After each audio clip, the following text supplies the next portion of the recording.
Mister your under arrest. ఎవరు నువ్వు? చీకటి సామ్రాజ్యం నడిపించి మీలాంటి వాళ్ళని అరెస్ట్ చేసి పట్టు పెట్టడానికి కలికి అవతారం ఎత్తిన ఇన్స్పెక్టర్ అజయ్ కుమార్ ని. అజయ్ కుమార్ అధికారం చేతిలో ఉంది కదా అని ఎవరిని పడితే వారిని ఎప్పుడు పడితే అప్పుడు అరెస్ట్ చేయాలని చూస్తే అది నీ ఆయుష్కే ప్రమాదం. మిస్టర్ అగ్నే, అధికారాన్ని అడ్డు పెట్టుకొని డ్యూటీ చేసేవాడు కాదు ఈ అజయ్ కుమార్ అంటే. నీతికి, న్యాయానికి, ధర్మానికి అంకితమై అవినీతి పాలన చేసే దుర్గమార్గంలోను అంతం చేయడానికి ఈ డ్యూటీలో చేరా. అయితే నన్ను ఎందుకు అరెస్ట్ చేయాలని చూస్తున్నా? నేనే అవినీతి పాలన చేయలేదే. నువ్వు చేయలేదన్నంత మాత్రాన నువ్వు చేస్తున్న నేరాలు ఘోరాలు నాకు తెలియదు అనుకుంటున్నావా? మిస్టర్ అజయ్, నేను నేరం చేస్తున్నానని ఈ ప్రాంతంలో ఏ ఒక్కరి చేతనే చెప్పేసగలవా? అన్నం పుణ్యం ఎరుగని అమాయక ప్రజలను నీ చేతికి పెట్లో బంధించి నువ్వు చేస్తున్న దుర్మార్గాలకు దురాగతాలకు వాళ్ళని కీలు బొమ్మలుగా వాడుకుంటున్నావు. మిస్టర్ అజయ్ కుమార్, ఈ ప్రజలను కీలు బొమ్మలుగా చేస్తుంది నేను కాదు, మీరు, మీ ప్రభుత్వం. చట్టాన్ని చిన్న చూపు చూడడం, ప్రభుత్వాన్ని అలసుగా మాట్లాడడం ఇది ఒక్కడికి ఫ్యాషన్ అయిపోయింది. ఒకడు నక్సలైట్ అంటాడు, ఇంకొకడు దాదాగిరి అంటాడు, ఇంకొకడు బందిపోటు అంటాడు. ఇలా ప్రతి ఒక్కడు ప్రభుత్వాన్ని పీకు తింటున్నారు కదరా. పుట్టుకదా ఎవడో విప్లవకారుడు కాదు. డిగ్రీలు చేతపట్టి ప్రభుత్వాధికారుల చుట్టూ తిరిగి తిరిగి అలిసిపోయి తన కడుపులో రగులుతున్న ఆకలి బాధ తీర్చుకోవడం కోసం విప్లవకారుడిగా మారుతున్నాడు. ఈ భూమిని నమ్ముకున్న రైతు విత్తనం నాటేటప్పుడు 1 కిలో విత్తనాలు 2,000 రూపాయలు. అదే పంట చేతికి వస్తే కింటాకి 1,500. అప్పుల వరదలో మునిగిపోతున్న రైతు ఆ బాధను తట్టుకోలేక బందిపోటుగా మారుతున్నాడు. ఇదే ప్రభుత్వం, ఇదే చట్టం. ప్రభుత్వాన్ని ఉద్దేశించి నలుగురు కోడ కట్టుకోండి.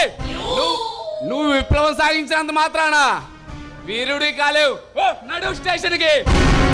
అజయ్ కుమార్, అంటే నువ్వు కాదు, ఈ డిపార్ట్మెంట్ మొత్తం వచ్చినా ఐ డోంట్ కేర్. రోజుకో వేషం, నెలకో పార్టీ మార్చే రాజకీయ నాయకులు ఉండొచ్చు. రంగు నోట్ల కోసం ఆశపడి చేసే ఉద్యోగాన్ని కూడా పక్కన పెట్టి చేతులు చేసే ఆఫీసర్లు ఉండొచ్చు. కానీ చట్టాన్ని గౌరవించి, న్యాయాన్ని గౌరవించి నాలాంటి సిన్సియర్ పోలీస్ ఆఫీసర్ని చూసి ఉండవు. ఇలా సిన్సియర్ అన్న పోలీస్ ఆఫీసర్లు పచ్చ నోట్ల పక్కన చేరి అవినీతి సంపదన భోజన చేతులు వేసి మరీ తిరుగుతున్నారు. నువ్వెంత? మిస్టర్ అగ్నే, ఎదురు లేదని విరవేగుతున్నా నీ అహంకారంలోకి నిన్ను స్టేషన్ నడిపించకపోతే నా పేరు అజయ్ కుమారే కాదు.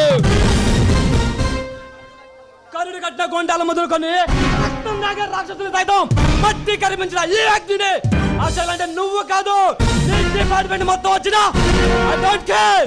సిటీ రౌడీలు మొదలుకొని చిరుత పుల్లల వరకు చీల్చిచ్చండి ఈ అజయ్ కుమార్ తలుచుకుంటే నిన్ను ప్రోత్సహించే నీ అవకాశవాదులను నీ చీకటి స్థానాలను భూస్థాపితం చేస్తా. మిస్టర్ అజయ్, నువ్వు రెచ్చిపోయినంత మాత్రాన లెక్కలు ముడుచుకొని వెళ్ళడానికి ఈ పంజరంలో చిక్కిన రామచిలకని కాదు, నీతి అనే అక్షరాన్ని చదివి నిజాయితీ అన్న పుస్తకాన్ని తిరగేసిన అగ్నినిరా నేను. నీతి, న్యాయం, ధర్మం ప్రభుత్వాన్ని ఉద్దేశించి అమాయక ప్రజలను చంపడం, ప్రభుత్వ ఆస్తులను ధ్వంసం చేయడం, కోటాను కోట్లను దోచుకోవడం ఇదే నీతి, ఇదే నీ ధర్మం. అమానుషంగా మనుషులను చంపటం, అన్యాయంగా దోచుకోవటం మాకేం సరదా కాదు. ప్రజల చెమటోచి సంపాదించిన సంపదను కూడగట్టుకునే భూస్వాములను దోచుకుంటూ ప్రజలపై అన్యాయంగా చెలరిగే వాళ్ళు మాత్రమే నామరూపాలు లేకుండా చేస్తున్నాం. సమాజాన్ని కూడగట్టుకొని ప్రభుత్వాన్ని చేతిలోకి తీసుకొని ఇలా చేశాకు నీకెవడిచ్చాడు? ఒకడిస్తే పుచ్చుకునేది కాదురా విప్లవం. తమకు జరిగిన అన్యాయానికి తిరగబడ్డ ప్రజల ఉద్యమాలు నడిపిస్తారు. మిస్టర్ అగ్ని, కళ్ళబొల్లి మాటలు పక్కన పెట్టి మర్యాదగా స్టేషన్ నడు. నన్ను అరెస్ట్ చేయాలని నీకు అంత సరదాగా ఉంటే నేను నేరం చేస్తున్నప్పుడు వచ్చి అరెస్ట్ చేయి, అంతేగాని ఇలా అనవసరంగా రెచ్చిపోకు. సరే, అలాగే నీ సిద్ధాంతం ప్రకారం నువ్వు నేరం చేస్తున్నప్పుడే నిన్ను అరెస్ట్ చేస్తా, నిన్ను నడి రోడ్లో ఈడ్చుకుంటూ వెళతా.